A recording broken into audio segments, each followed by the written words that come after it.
this right now.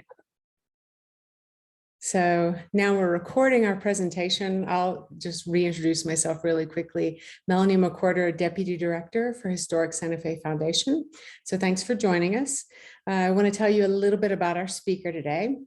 Dr. Gary Fogel is Chief Executive Officer of Natural Selection, Inc. in San Diego, focusing on broad applications of machine learning.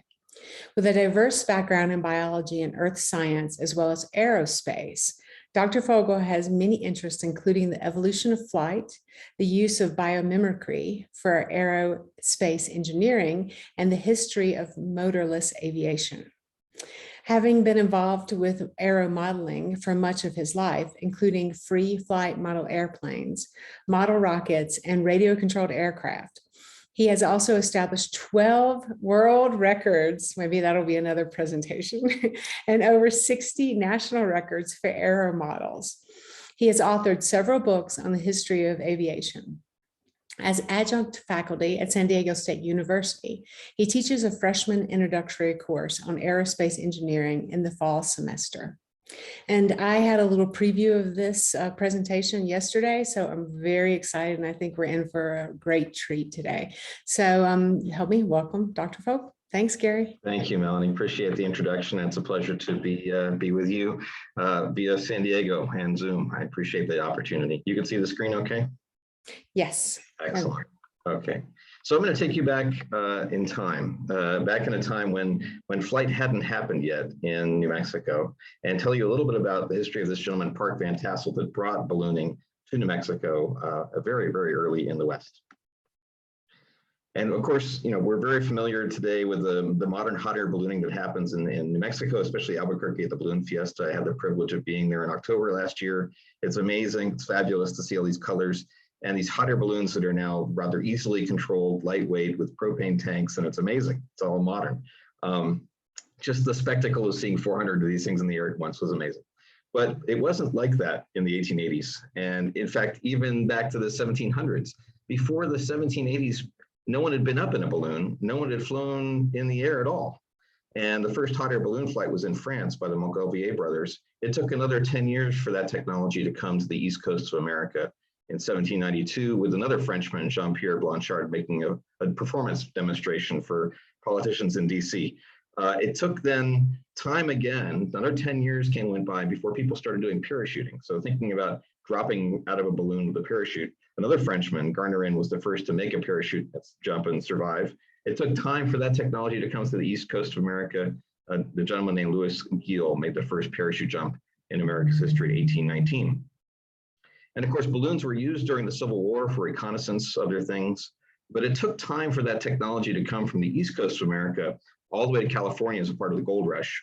And in fact, the first person accredited with a flight in the Western US was a 16-year-old by the name of Joseph Gates, who somehow found his way into a balloon in Oakland in 1853 for a short ride. That was the first time that anyone in the West had ever flown, 1853. And that same year, this gentleman, Park Van Tassel, was born in Indiana. He encountered balloons as a child at the village fair, very excited about this idea of people being able to go up in the air and be aloft in a lighter than air balloon. He married his sweetheart, Elizabeth Spencer, in Indiana. They had one son. It's not clear why the marriage didn't last long, and it's not clear what happened to the son over time. But what is clear is that very quickly, Park Van Tassel moved to California in 1879. He married again, a lady named Ella Block. And they had another son, Harry, but it's not clear what became of him. He obtained a balloon, though, still interested in ballooning. He obtained a very large balloon from a gentleman named F.F. Martin, who was a balloon seller in San Francisco. There were not many of them around. And when you buy a balloon back at that time, there's no instruction manual. It's just, here's the balloon, you know, kind of figure it out and go have fun and don't kill yourself. And he tried to do this at Stockton and in Sacramento. And both accounts in the newspapers reported it as a big fizzle. It didn't work. He couldn't get it to launch. It was very difficult to get these balloons to work at that time. He decided, along with his wife, to move to Albuquerque in July of 1881. Albuquerque was a rather small town at that time, and he became a barkeep. He operated a saloon, the Elite Tavern in the Opera House, which is then in Newtown, now in downtown Albuquerque, at the northwest corner of 2nd Street and Railroad Avenue. his last name, Van Tassel, spelled with only one L. Even in his own advertising, he adopted two L's because people didn't know how to spell it. So the more common Van Tassel with two L's became the way it was. His name changed over time, as you'll see through this story. But he shipped his balloon from San Francisco in 1882, early 1882, with the promise of trying to fly in New Mexico. Here's this barkeep who thinks he can fly. And everyone's like, really? Can he fly? I don't know. This is what Albuquerque was like back then. Very small town. This is rather close to the Opera House. This is what it would have looked like back at that time. And so in July or in June, he promised he would try to fly on July 4th of 1882. This was widely advertised in the newspapers at the time. And in order to get this balloon inflated, this is a very large balloon, inflated with gas. At the time, Albuquerque had just received a piping for illuminating gas, the kind of gas you would use to light lights in the town at nighttime. That illuminating gas comes from coal that's burnt, and you capture the gas effluent from the coal, and that becomes the gas used for burning across town. In order to do this, Van Tassel convinced the town to give up 2 days of its gas. So no other way to use the gas, used up the entire city's gas for 2 days to try to inflate this gas balloon. And at the end of that, it was only 2/3 full. But he had promised he was going to go on July 4th in the morning. It's still 2/3 full. So they're trying to fill it the rest of the day. People are milling about. They come back in the evening when he's ready to launch. And he finally does launch at 6:15 in the evening. Goes up to 14,000 feet over Newtown, finds a current that takes him over Old Town, and comes back down again. Not only is that Van Tassel's first successful balloon flight, it was the first successful flight by anyone in all of New Mexico. Very brave to have gone up that high, and coming back, this balloon was only 2/3 full, so he could not take a lot of ballast on board with him to slow his descent right on the way back down. So this is a very challenging descent because you're going to come down pretty quickly, and he survived. Here's the only photo we know of that event just before launch. You can see the very large gas balloon with the netting over it and people helping hold it to get the basket situated below.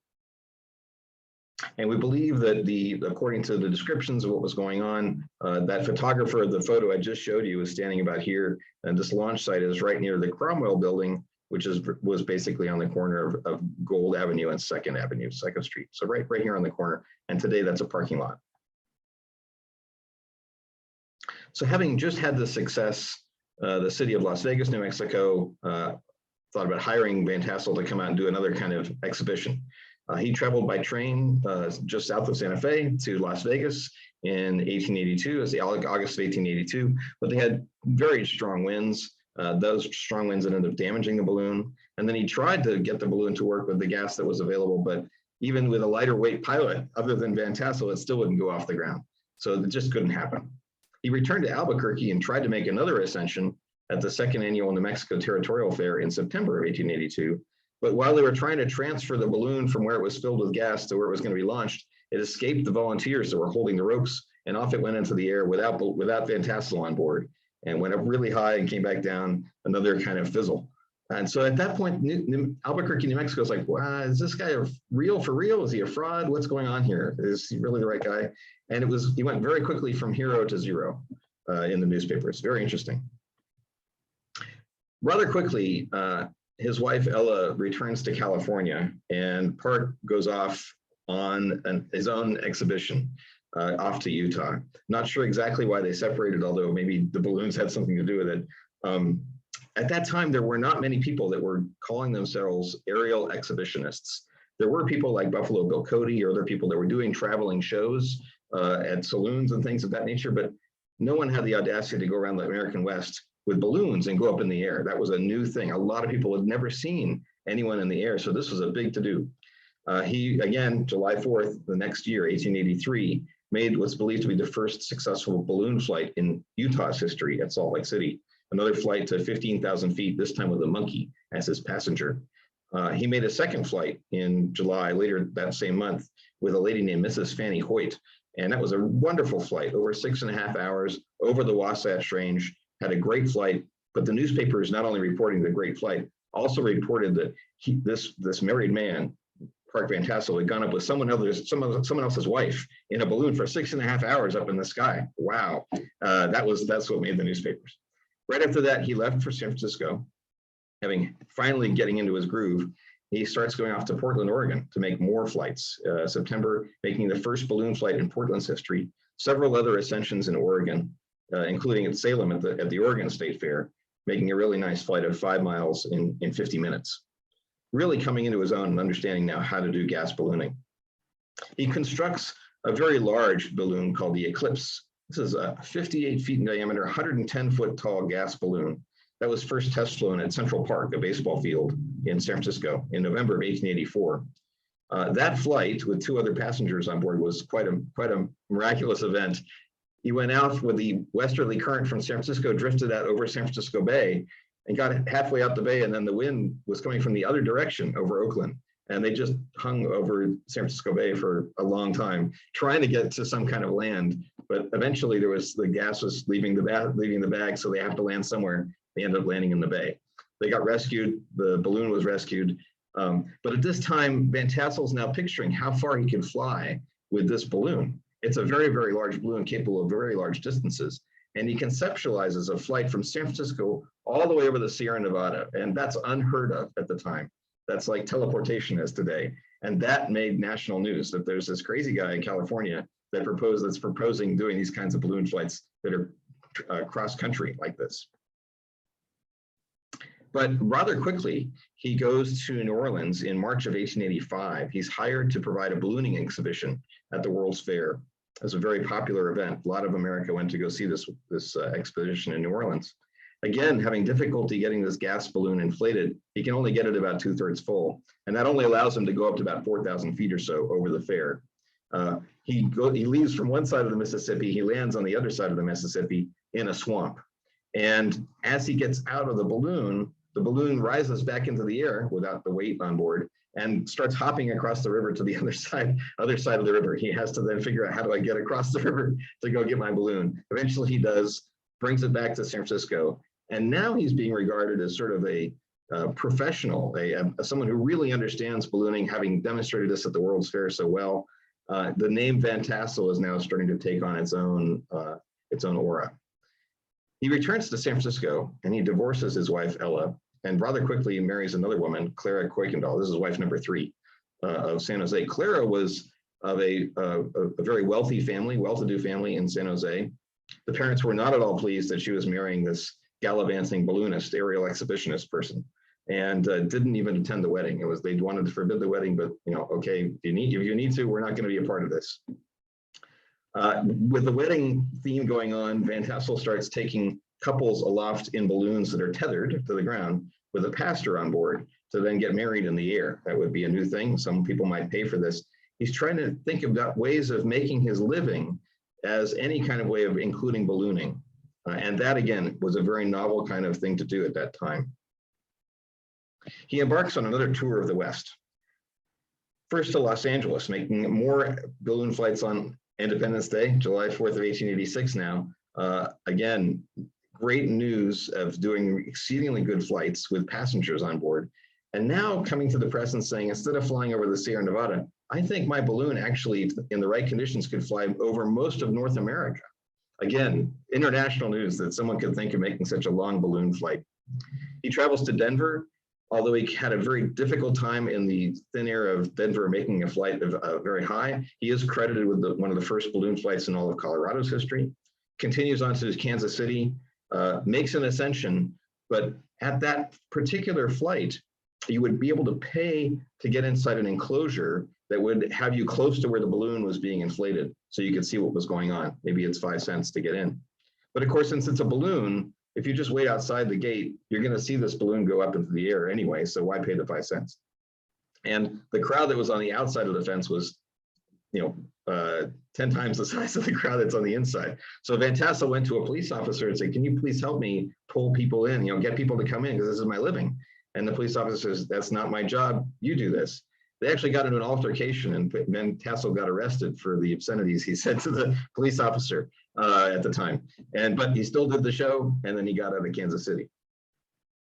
He came back to San Francisco by train, still thinking of how do I add more things to my act so that people will pay to see me perform rather than anyone else. There were other people now starting to do aerial exhibitions in competition. thinking now, how do I keep on the leading edge of this game? In San Francisco, there was a gentleman named Thomas Baldwin, who was well known for being a tightrope walker at the Cliff House. This is on a famous house on the west side of San Francisco, out on a tightrope all the way to these rocks that are shown here over the Pacific Ocean. No net, just walking on the tightrope out to the rocks. He was very famous for the bravery of doing that. And on the way back from Kansas City, Van Tassel thought, maybe I can come up with a parachute and jump out of the balloon with the parachute and come back down. He didn't realize that had already been done on the East Coast and done in France. That was something novel in the West. And Baldwin heard wind of this idea and became very interested in it. He teamed up with Van Tassel, and in this building called the Mechanics Pavilion, which is in downtown San Francisco, they started experimenting with different types of parachutes, different sizes, different shapes, jumping with sandbags off the rafters and then jumping themselves into hay from the tops of the building. It's a very tall building. Inside the building, they finally came to a good idea of a parachute with a hole at the top to let the wind go out from the parachute to stop it rocking back and forth. And they tested this idea with a small dog. Unfortunately for the dog, they took the dog up in a balloon and then hooked the parachute on the dog, and off the dog goes off the side. The dog survives a 3,000-foot fall with this parachute. I'm not sure what the dog thought of that, but at the end of the day, they now realize that they have something that maybe it's time for a human to go do. It's not clear who's going to be the first to do this, Baldwin or Van Tassel. So Baldwin immediately is the more brave of the two, and also the more entrepreneurial of the two, and the more capitalist of the two. And he convinces a local trolley company to pay $1 for every foot of altitude that he's going to jump from to make this jump. Why a trolley company? Because they're going to arrange the jump at the terminus for one of the trolley stops in San Francisco, and everyone's going to want to come see this, and they're all going to want to take the trolley. So trolley company is going to make a lot of money. Trolley company can pay Baldwin a little bit of money to do the parachute jump. Everyone's happy. It was $1,000 back in 1887 to do this jump. That's $30,000 today, roughly. And so they made these arrangements in January 30th, 1887, using Van Tassel's tethered eclipse balloon, the very large balloon. This was the first successful parachute jump in Western US history. And these are the only two photos we're aware of this event. You can see on the left, Baldwin standing here on the side of the basket with the parachute connected to Baldwin and the side of the balloon. And as soon as Baldwin jumps, the force of his weight pulls this loose from the balloon and allows the parachute to open. And you can see on the right here, the parachute opened with Baldwin almost visible in the photo. Very difficult photo to see, but amazing we can get this at all from the San Francisco History Center. So that was the first parachute jump in Western America from a Van Tassel balloon. Right away, Baldwin departs San Francisco with this concept of parachuting from balloons, finds another aviator, William Ivey, who masquerades as Thomas Baldwin's brother, Ivy Baldwin. They traveled to Quincy, Illinois, and then to New York, and then to London, making parachute jumps for paying customers. And in London, Baldwin becomes internationally famous for making parachute jumps for hundreds of thousands of people at a time. Significant reward, monetary reward to Baldwin, without any credit going back to Van Tassel at all for this shared idea. And Van Tassel's left wondering, hey, my partner just skipped town. Do I have the nerve to do this or not? It seems pretty crazy, but okay, how do I make my income? Because this is my livelihood.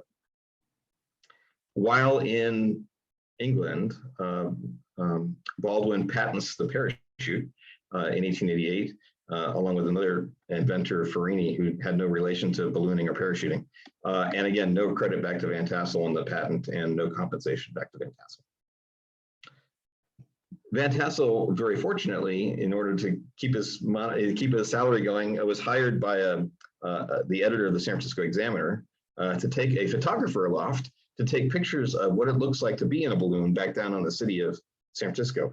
People had now seen balloons go up, but they wondered, what does it look like from up there? Because I've never seen the picture of what it looks like from up there. And these are some of the first aerial photos of California, some of the first aerial photos in the West. This feat was repeated again not long after for the Los Angeles Examiner, the first aerial photos of LA.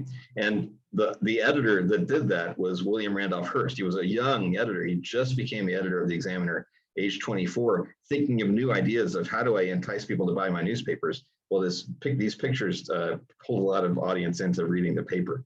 This is one of the pictures of that. This is over Los Angeles on one of those flights.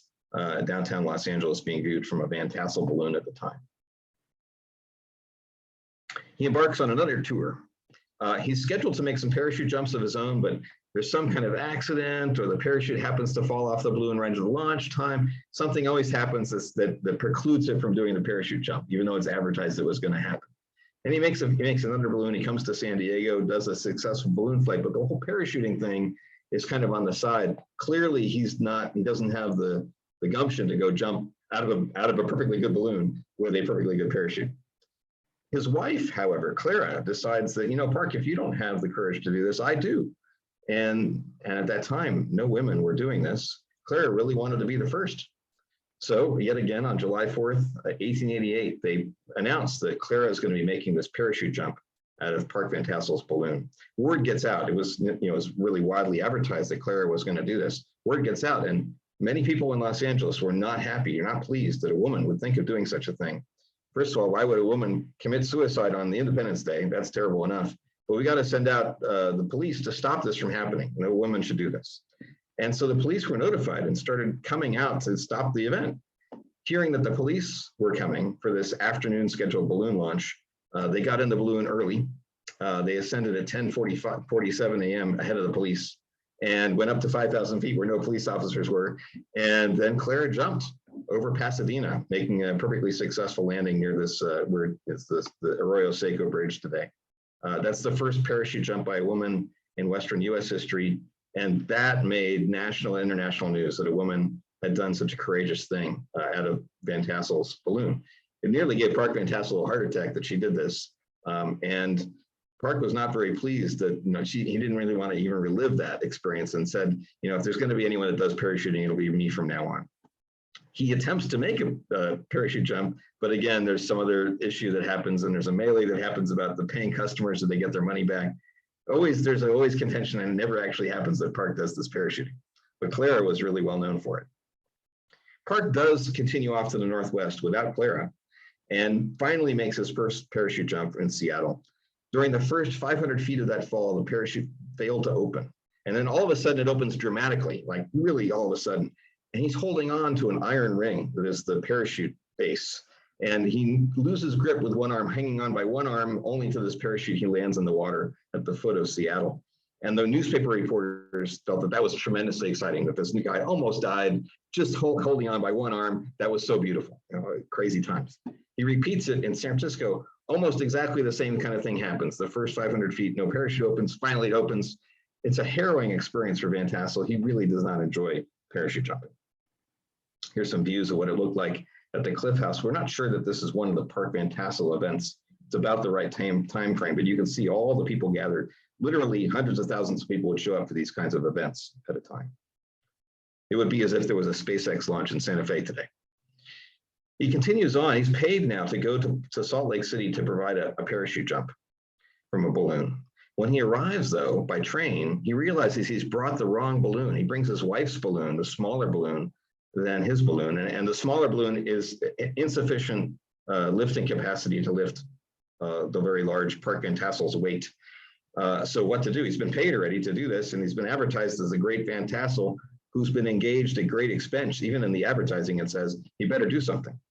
So he finds, he's on the search to see if anyone here can do parachute jumping, who's done ballooning before. And he finds there's actually two other people in town at the same time offering balloon ascensions and parachute jumps. They're competitors now. A gentleman named James Price and a lady named Millie Viola, who are making parachute jumps in the area for paying customers. Crazy. So, he's got competition. He's made this promise. What's he do? He goes to a saloon and he finds a gentleman named Dudley Cochran, who's never done any ballooning or parachute jumping in his life, pays him $400, a percentage of the take that he would receive, to go up and do this launch as if he was Park Van Tassel. And Dudley says, sure, I'll do this for you. Having never done anything like this in his life, Dudley Cochran goes up in the balloon above the clouds, beyond the clouds, releases from the balloon, comes back down with the parachute through the clouds. It's a total success. No one knows it was not Park Van Tassel. Park Van Tassel hands the $400 to him. It's all done. Incredible. But he survived, and the great Van Tassel's name still lives on. He comes back to New Mexico, to Albuquerque, as promised to try to make another parachute jump, but now along with another aeronaut someone training to be his parachute jumper, a gentleman named Joe Lawrence, who's now masquerading as a brother of Park Van Tassel, Joe Van Tassel, one of the family. And they try on July 4th, 1888 to make a balloon flight with a parachute jump. Again, something happens with the parachute, it doesn't work, and they can't do the parachute jump act. So they, again, Albuquerque's like, this is a Van Tassel guy, does he know what he's doing? It's still like back to what it was before. They leave Albuquerque without a lot of fanfare, but they make a lot of steps on the way back to San Francisco by train. And at each of these stops, they make a parachute jump and they practice. They arrive in San Francisco with Joe Lawrence really knowing how to make these jumps successfully. Meanwhile, Baldwin now is on the same kind of tour of America, trying to make parachute jumps back in America for paying customers. He comes back to Albuquerque, also has some difficulty, but then finally makes an ascension and a parachute jump for the New Mexico State Fair in 1889. So a lot of this was happening by the rail. And of course, once you've done the rail enough, you've gone to most of the big cities, the paying customers are, they've already seen this act. So why would they pay for it again? So we had to find some new customers. And Park Van Tassel realized, a lot of people did at this time, that we're these kind of aerial exhibitionists, that let's take this act to the world. The first stop on their voyage was Hawaii. So here they made 2 flights in Hawaii, one at Kapiolani Park near Diamond Head, and the other at the Punch Bowl near Pearl Harbor. These flights were made by Joe Lawrence, so going up in the balloon and then releasing and coming back down by parachute. The first successful parachute jump in Hawaii's history was November 2nd, 1889 by Joe Lawrence from a Van Tassel balloon. Given that they had heard that King Kalakaua's birthday was 2 weeks later, they stayed in Hawaii. Who wouldn't want a vacation in Hawaii for 2 weeks? And then they waited for this opportunity to give another parachute jump for King Kalakaua. But of course, if you're familiar with Hawaii, there's a lot of trade winds that are aloft. And the higher you go up in the atmosphere, the stronger the winds get. So people asked Joe Lawrence before he launched, do you want to take a life preserver along with you just in case you end up landing in the water? And Joe said, no, I'm jumping in front of the king. I'm not going to wear any life preserver. So he goes up, and sure enough, the trade winds take the balloon, start taking the balloon out to sea over Honolulu. He releases from the balloon, but it takes both the parachute and the balloon out to sea, and they both land in the water. And unfortunately, Joe Lawrence is never seen again. He drowns as a result of that accident in the water, landing in the water without the life preserver. It's probably the case that Iron Ring, he was rather heavy or something else happened and got above him that he could not get back up again. When people went out to try to rescue him with the boats, because they clearly saw that this was going to be a problem, they noticed that there were sharks in the area, which didn't help the matters, because then once tales got back to the shore that there had been sharks and that this tragedy had happened, of course, now the paper said, oh my goodness, the parachutists have been eaten by sharks. And this made international news that this amazing tragedy had happened. And it also was considerable confusion. Was it Park Van Tassel? Because that was the name everyone knew. Who's this Joe Lawrence Van Tassel guy? No one knew that one, but Park Van Tassel had died by shark attack, made it around the world. Of course, it wasn't Park, it was his assistant. And it was terrible news, but Van Tassel, the Park Van Tassels now, do I continue on after this tragedy? What do I do? I have just embarked on this international tour and my aeronauts died. This is terrible. They do continue on. They continue to Sydney, Australia.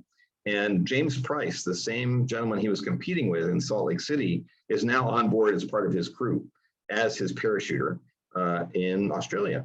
They make many exhibitions, all these little points here marked in red across Australia, starting in Sydney and then Melbourne up to Queensland. I'm not going to necessarily go through them all in detail, but some of the first parachute jumps in Australia's history were part of this act. James Price is now James Van Tassel, yet another brother of Park Van Tassel.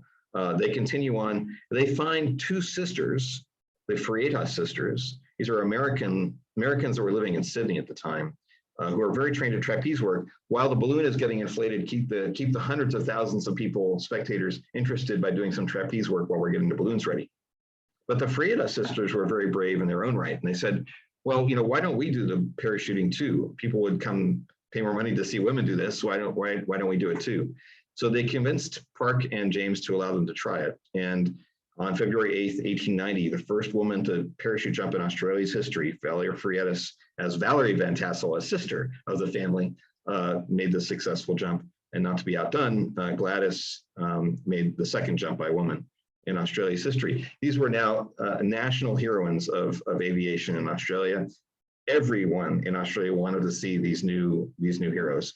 When they went to Melbourne, 100,000 people or more were there to watch this. It's like an air show. It really is like a SpaceX launch or something else happening in town. Everyone's got to see it happen. You can see how they would go up on literally on a trapeze that was connected to the parachute underneath the balloon, pull a release cord, parachute opens, and they come back down again.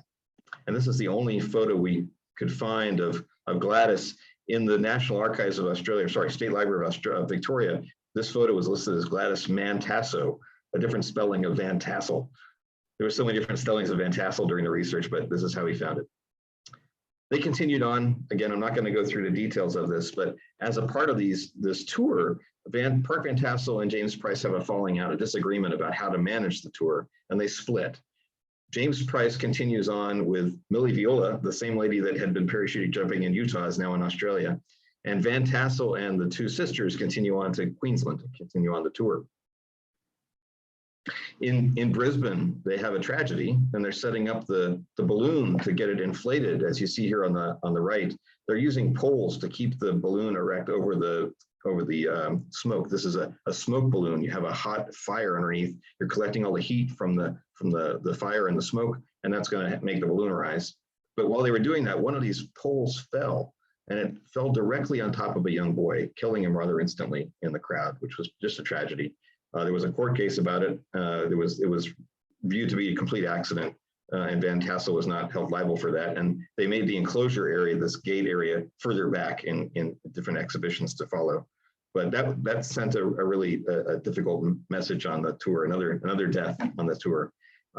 In Townsville, it was a whole big escapade with the Australian Defence Force watching this, people wondering why are we having taxpayer dollars going to watch the Defence Forces watch this balloon act, and it was a whole big thing. But they have a street that's dedicated to Gladys Van Tassel, Van Tassel Street in Townsville. It's still there today because of her historic flight there. They left Australia, bound for Southeast Asia, going to Indonesia, up to China, to Shanghai, then to the Philippines, off to Burma, and off to India. And again, I'm not going to go through these in detail, but Gladys Freitas, as Gladys Van Tassel, makes all these jumps, the first balloon ascension and parachute jump by anyone in Shanghai, possibly, likely the first woman to parachute in China's history. And during this time, Park Van Tassel's gallivanting around the world with two women. His wife, Clara Corkindale, is finally granted divorce by desertion in Oakland. So there goes wife number 3, unfortunately. There were now competitors doing these same kinds of things for fun and for payment. So other nations, especially Japan at this time, was very interested in Western technology. Emperor Meiji in the Meiji Restoration was very interested in finding technology, possibly for warfare.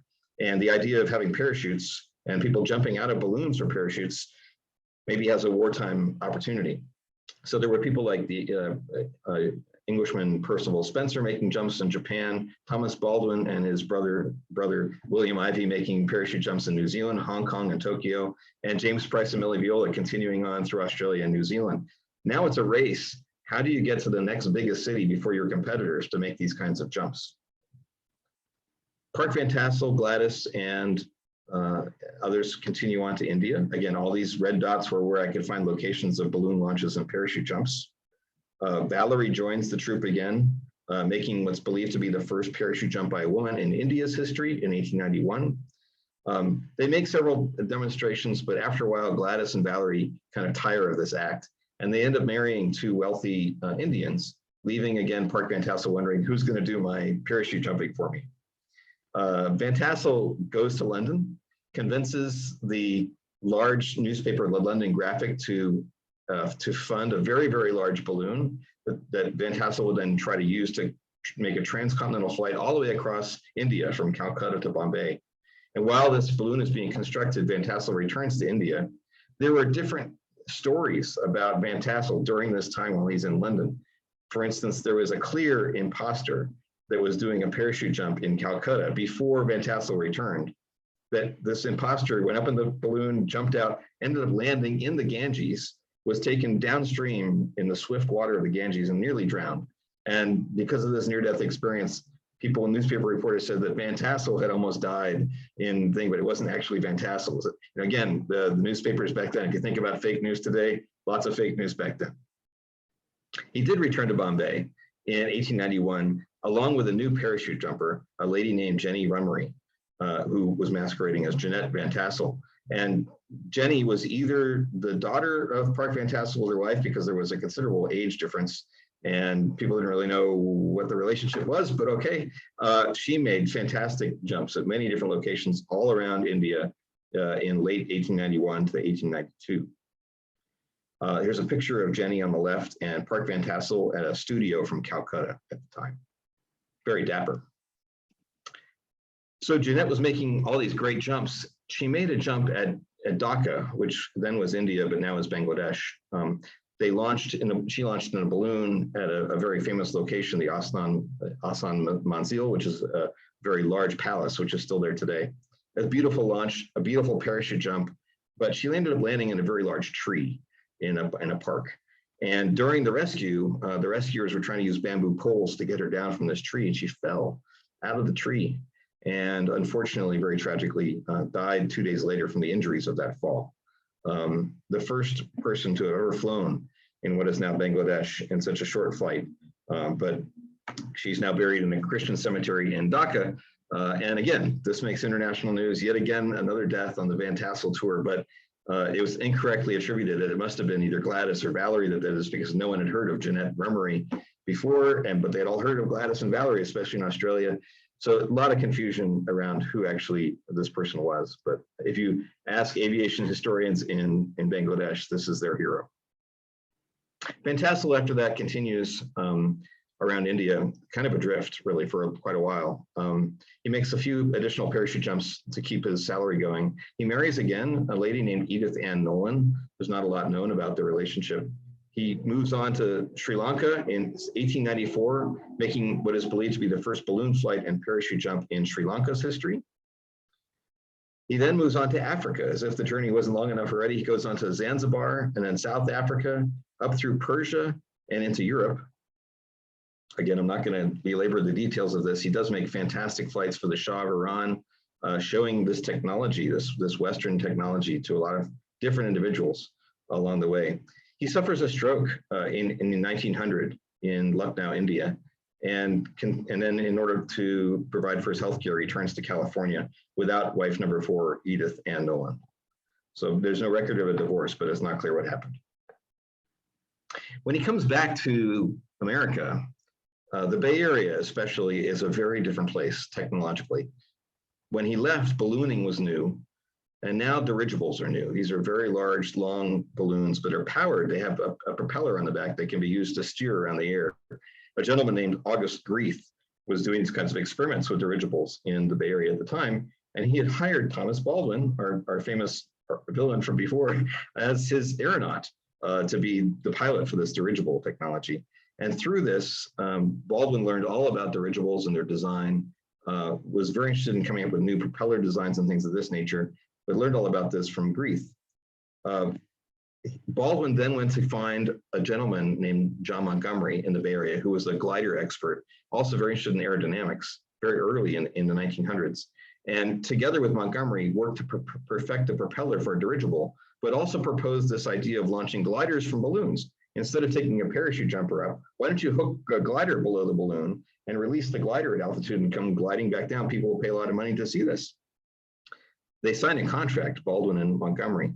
But as soon as Baldwin recognizes he has the right propeller design, he develops his own dirigible, takes that technology to St. Louis, competes in the World's Fair in 1904, and wins first prize, which was $100,000 in 1904 for the longest dirigible flight, with no credit back to Montgomery, no credit back to Grieth, repeating his previous performance.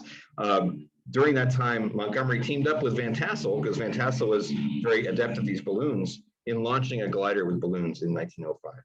So proving that that idea would be successful.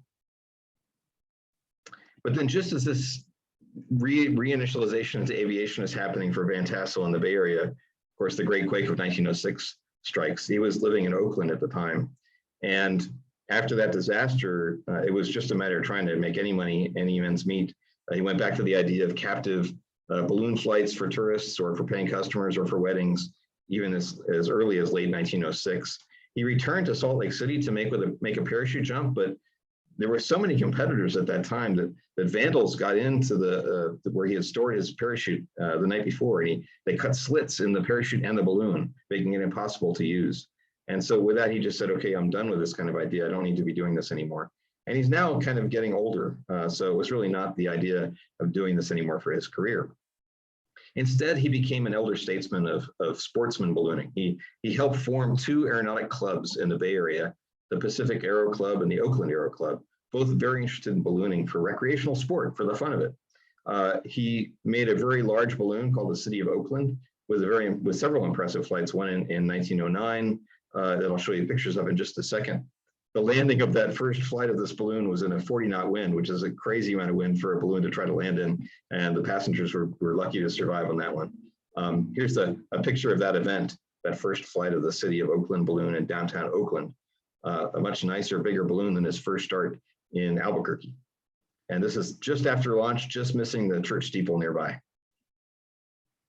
He helped set up some balloon races in the Bay Area. These are some of the earliest balloon races in America's history.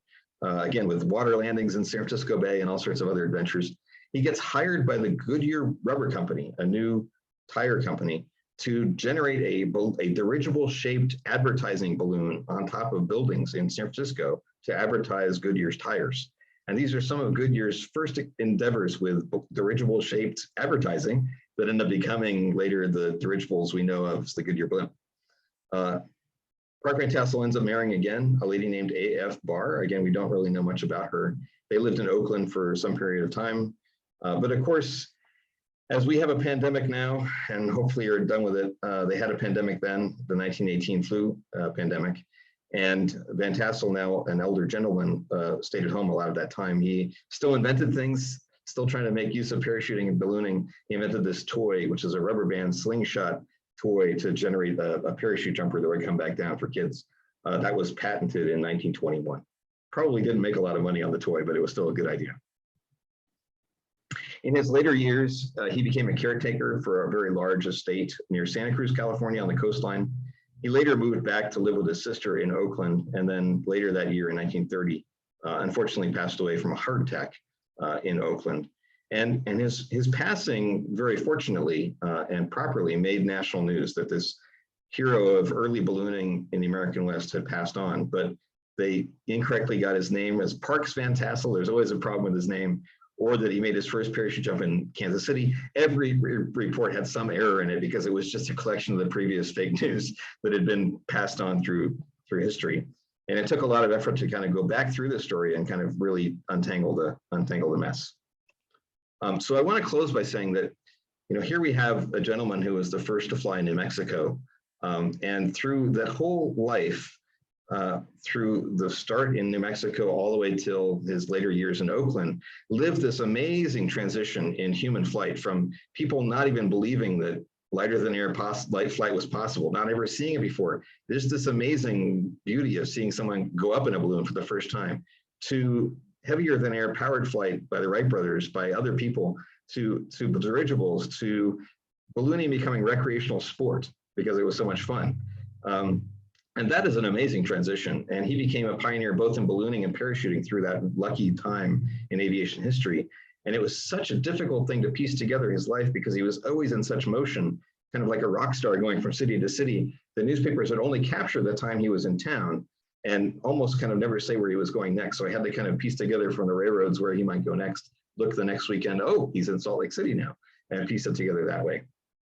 Also, it's amazing to think that just 30 years after Van Tassel passed away, a gentleman named Joseph Kittinger went up in effectively like a weather balloon with a space suit on for the US Air Force, went up to the edge of space, jumped out of a capsule and parachuted back down to Earth over New Mexico. It's exactly what Van Tassel would have been doing and loved, but to do that from the edge of space really kind of proves Van Tassel's ideas.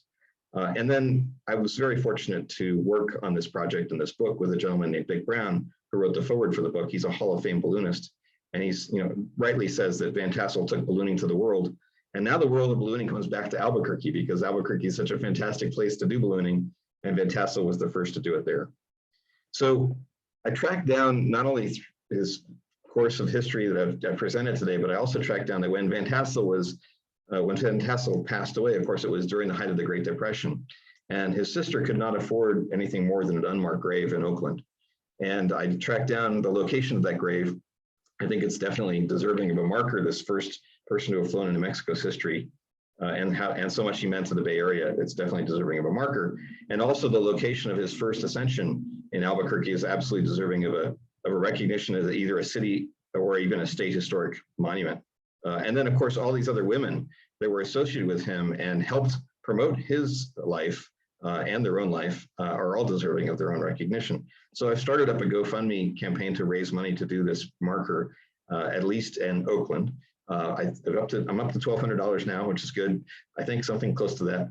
If you're interested, you could use the QR code there to help out. Hopefully we can get this done this year for Park in Oakland, and then return to see what else we could do in New Mexico with markers. We also know that there was a scrapbook that survived. He kept a log of all of his journeys through Persia and Europe and all sorts of things. But unfortunately, when he came back to Oakland, we know that that was survived because there were newspaper reports of that scrapbook. It was so rare for someone to have traveled so much of the world and seen so many amazing people and met all these famous people in India and Persia. But that scrapbook's lost to history now. So if you find that scrapbook and it shows up somewhere, that's a definite winner. That deserves to be in some archives. So I was very pleased to have written this book, Skywriter. And then I went immediately, as soon as I had the manuscript ready, to the University of New Mexico Press, because I knew it was a New Mexico story and it really needed to be published by University of New Mexico Press. I was very fortunate they said yes. I don't think I would have taken no as the answer. It has 256 pages, a big glossary of ballooning terms. I was not necessarily familiar with those terms myself, but as you read through the book, you might come up with a term you don't know. And a lot of references and notes along the way. Lastly, there are so many people to thank about this story because it was so difficult to piece together. Lots of archives from around the world with librarians willing to donate their time during a pandemic to help me understand this story, especially the Albuquerque Historical Society, and very specific individuals that helped with the story all around the world, and especially the folks at the University of New Mexico Press for their assistance. And my partners in crime, Dick Brown and Rick Van Tassel, an indirect descendant of Park Van Tassel, who is the sort of Van Tassel family historian that had collected, both Dick and Rick had collected some PDF files. That's how I got started on this, different newspapers from around the time that got me started on this amazing jigsaw puzzle of Park Van Tassel's life. So with that, I'm pleased to take any questions you might have, and thank you for the opportunity to come speak for you today. Yay, Gary, that was fantastic. Thank you so much. Thank you. Thank you. Interestingly, I wrote down a few questions too, but interestingly, during the presentation, we had someone who posted a question about that very article that I sent you yesterday. I had someone email me about an article that was, the question is, it was an article written by Mark Simmons in the local paper, New Mexico, very reputable New Mexico historian. Can you discuss the claim that a balloon floated over Laney in 1880? Yeah, so great question. So the first I'd ever heard of that was yesterday. I'd never heard of that before, and I'd done a lot of research, as you can tell, and that in that same time frame. So I'm surprised that I hadn't come across it. I did reach out to my friend Dick Brown, who's a very good historian of New Mexico ballooning history, as you know from my speech. And again, Dick had looked into that in the past and said that he really didn't believe that that was a real event. It was probably like a hoax, or it didn't happen. It is known that it's there, but there's no proof of it happening. The story that I read that you provided said that it had a motive power, that there was a propeller or something on board that balloon to power it around and go up and down. And again, dirigibles that had the motive power weren't invented until the 1900s, at least in America. So even that part of the story doesn't line up with aviation history well. So it's possible, I guess, still, but none likely that that's real. Yeah, and there was something in the article, it seemed like, that said they were speaking a different language, and then they were dropping gifts or something that may have looked like exotic gifts. There you go. I don't know. I don't know. Yeah. So there's some legend there. Right. But I think it's just a legend. Yeah, put it that way. And he also mentions that Park Van Tassel died in the ocean too. Exactly. So carrying on the The news, yeah, there's a lot of that, and it's amazing how much this gentleman's life was so convoluted and so fast and so misreported even at the time that a lot of that still stays today. If you look up accounts of Van Tassel, you'll find all these. You know, he died 3 different times. It's just crazy. Well, if anyone has any other questions, please put them in the chat box. I had a couple of them just really quickly. You showed some pictures of Van Tassel, but it seemed like there was always issues with his weight. Was he a really big man, a really tall man? And then what were the limitations of some of those balloons? Oh, great question. Great question. So I'm not sure if his weight in pounds is probably in my book at the moment, but I think on the order of, let's say, high 100s, low 200s pounds. So not a slim man. And so the balloons at the time, again, there's 2 different types of balloons that were being flown back in the 1880s and 1890s. There were 2 types, one a gas balloon, the other a smoke balloon. The gas balloons, again, as I mentioned very early on, where you'd take coal, you'd burn the coal, you'd grab the effluent gas off the coal, you'd pipe that through a city to make illuminating gas for lights, but you'd also shunt that to your balloon to then fill your balloon over time. And it was just so difficult and so expensive to do that, that you could only do that from cities and towns. And the time that gas was very expensive. For Albuquerque to give up all of its gas for 2 days is just unbelievable. But then only to have it 2/3 full. He always had this problem of either not having enough gas or having the material of the balloon be too leaky to keep the gas for very long. So difficult to inflate. Smoke balloons, on the other hand, were very easy to inflate. You light a fire, you have kerosene, you make that fire really hot, you put the balloon over it, you have it held there with poles and have it open, and it's going to fill up with hot air really quickly and smoke, and then it's going to go up, and you better be connected to it, and it's going to come right back down after the heat dissipates, and there's really no way of effectively controlling it very much. It's going to go up and down, and that's the kind of balloon they would use for the trapeze, for the parachute jumping work. But if you wanted to fly long distance, it was a gas balloon, and that was always difficult to do. Wow. Yeah. Okay, I have a couple more. We'll see if we get any other questions. Well, okay, so earlier on, he flew with a monkey and then he flew with Miss Hoyt. Yes. Why the monkey and why Miss Hoyt? Well, I think the monkey, because he hadn't ever gone up with anyone else. And again, as a first test case, pick an animal. I don't know how he found the monkey. There were reports that the particular monkey he used was a well-known monkey in Salt Lake City, like someone who was famous in the area had this monkey. And maybe it was also an act, or maybe even he got paid to take the monkey on board. I don't know, wasn't clear. But Fanny Hoyt just appeared to be very interested in doing it. And so Park said, I've got enough inflation for a passenger who wants to go. And Fanny was like, I'll go. And okay, come on board, let's go. How much do you weigh? Let's go. And off she went. And it was nothing more than that, really. There were lots of cases like that where he would, if he had enough inflation on a day, he would just ask, does anyone else want to go on board? We're going to go. Let's go. Wow. Yeah. Wow. And off we went. It's crazy. Okay, I got one more. And then he wouldn't tell anyone about his previous adventures. Yeah, exactly. Yeah. One more question, and then we'll see if anybody else has one too. Please. And then we're getting close to time. But okay, so I don't think, but I'm not that aware if this is a common practice now. Yeah. Do people sometimes like parachute or? Yeah, great question. Great question. So I should have mentioned it at the end, and I'm glad you asked. Hot air ballooning today is so much better than it was back in the 1880s and 1890s. It's a totally different technology.